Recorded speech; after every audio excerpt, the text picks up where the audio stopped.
Hammaga assalomu alaykum. Biz bugun Qora Clever animasi haqida gaplashamiz. Qora Clever animasining asosiy muallifi Yuki Tabata bo'ladi. Uning premyera sanasi 2004-yil hisoblanadi va 2005-yil mangasi chiqqan.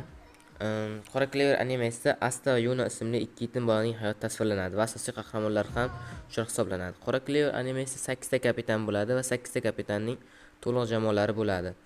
Va ulardan Astani bitta kapitan qabul qiladi, chunki Asta sehrsiz bo'lib tug'ilgan bo'ladi, lekin har bir sehrgar Grinvor olishga harakat qiladi. Grinvorga Astaga 5 bargli qora Cleverli Iblisbor Grinvor beriladi.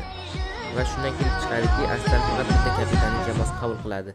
Yuna va Asta sehrgarlar qiroli bo'lishga harakat qiladi va bir-biri bilan shu raqobat qiladi. Va u yerda ko'rishingiz mumkinki, ko'p voqealar bo'ladi. Iblislar bilan kurashlar. Birinchi faslda